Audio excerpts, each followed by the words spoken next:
여름이 되면 유독 시원하고 달콤한 과일이 자꾸만 생각나는데요. 저도 과일을 정말 좋아하지만 당뇨를 관리하는 입장에서는 아무 과일이나 마음껏 먹을 수는 없습니다.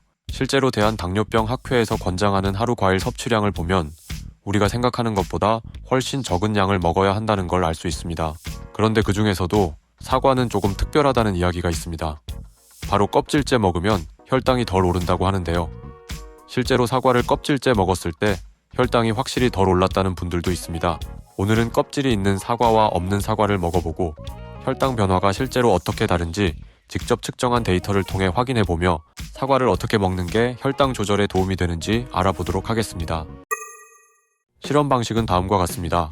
대한당뇨병 학회에서 권장하는 섭취량인 사과 반 개를 먹어보겠습니다.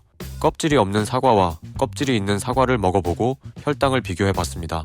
추가로 많은 분들이 땅콩버터와 사과를 함께 드시길래 혈당 변화가 궁금하여 이번 영상에서 같이 실험을 해봤습니다. 그리고 먹는 속도도 혈당에 영향을 주기 때문에 사과를 먹을 때 시계 타이머로 5분을 설정해놓고 먹어봤습니다.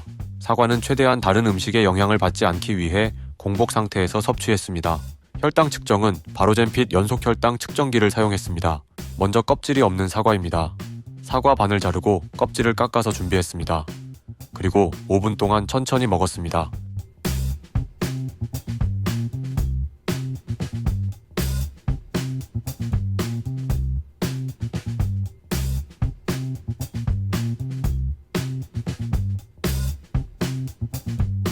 다 먹은 후 연단기로 혈당 변화를 보면 식전 혈당은 90이고 식후 1시간 혈당은 139, 2시간 혈당은 112입니다. 사과 섭취 후 최고 혈당은 139로 대략 50 정도 혈당이 상승한 것을 볼 수 있습니다. 다음으로 사과를 껍질째 먹어봤습니다. 역시 사과 반 개를 준비했고 5분 동안 천천히 먹었습니다.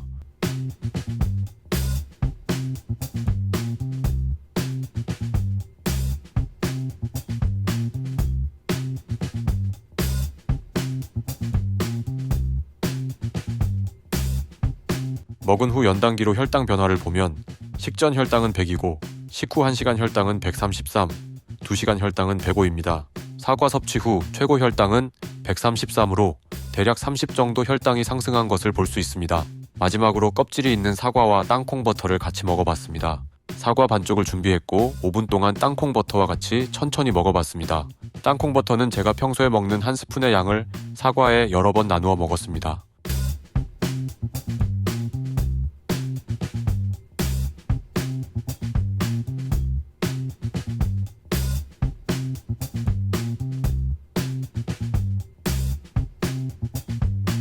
혈당을 보면 식전 혈당은 111이고 식후 1시간 혈당은 142, 2시간 혈당은 104입니다. 최고 혈당 기준으로 대략 30 정도 상승했고 식후 2시간 혈당은 안정적으로 나온 것을 볼 수 있었습니다. 세 가지 혈당을 비교해 보겠습니다. 혈당 상승폭을 보았을 때 껍질이 없는 사과를 먹었을 때 혈당이 50 정도로 가장 많이 올랐고 그 다음으로 두 가지는 대략 30 정도 혈당이 상승하고 2시간 후에도 혈당이 더 좋게 나오는 것을 확인할 수 있었습니다. 또 사과 반쪽을 먹었을 때 혈당 상승 후 잘 내려오는 것으로 보아 사과 반쪽이나 3분의 2 정도가 적당하다고 보여집니다. 그렇다면 사과 껍질을 같이 먹었을 때 왜 이렇게 혈당이 다른 차이를 보인 것인지 자세히 알아보도록 하겠습니다. 많은 분들이 사과를 아침 식사 대용이나 간식으로 드시는데요. 그런데 당뇨가 있거나 혈당 관리가 필요한 분들 사이에서 사과는 과일이기 때문에 걱정하는 분들이 많습니다.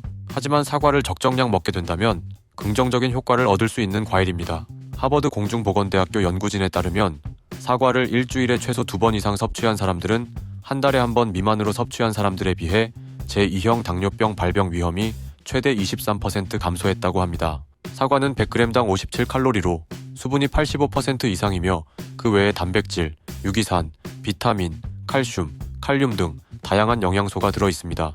사과는 당분이 있지만 그 당분이 식이섬유와 함께 들어있어서 흡수가 천천히 일어납니다.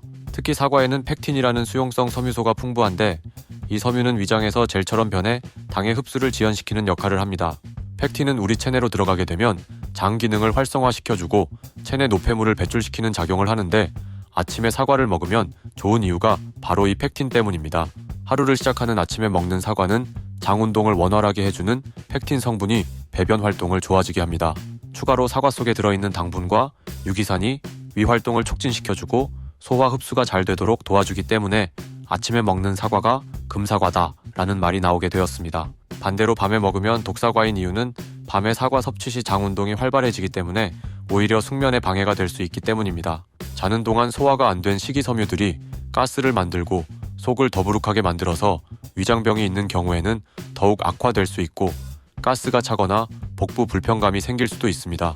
사과를 적당량 먹고 난 후에 혈당 상승 속도는 생각보다 완만합니다. 실제로 사과의 혈당 지수는 약 36에서 40 수준으로 낮은 혈당 지수이며 당부하 지수도 6으로 낮은 편에 속합니다. 사과 껍질에는 강력한 항산화 성분도 풍부하게 들어 있습니다. 대표적인 성분은 바로 퀘르세틴. 이 성분은 세포 손상을 억제하고 염증을 줄이는 데 도움을 줍니다. 특히 심혈관 질환이나 대사 질환 예방에도 긍정적인 역할을 한다는 연구가 많습니다.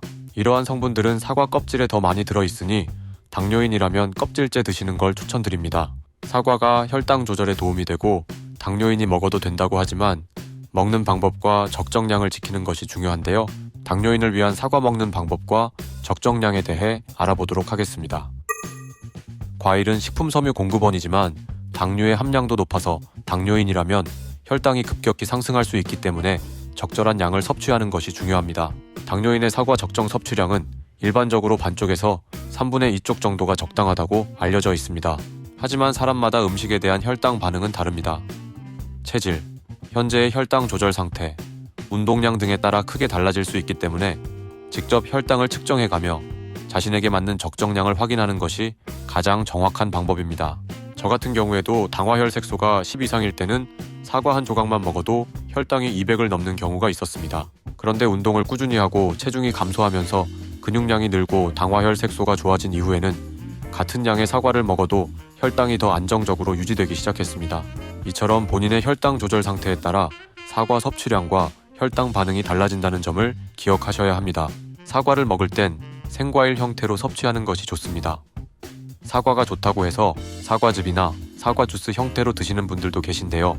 이런 가공된 형태는 섬유질이 제거되어 있어 당이 빠르게 흡수되면서 혈당을 급격히 올릴 수 있습니다. 실제로 하버드 공중보건대학원의 연구에 따르면 사과, 블루베리, 포도와 같은 과일을 통째로 섭취할 경우 제2형 당뇨병 발병 위험이 낮아졌지만 주스 형태로 섭취할 경우 오히려 위험이 증가하는 것으로 나타났습니다.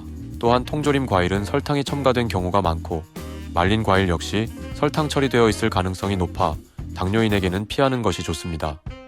가능하면 자연 그대로 껍질째 먹는 생사과가 가장 적합합니다.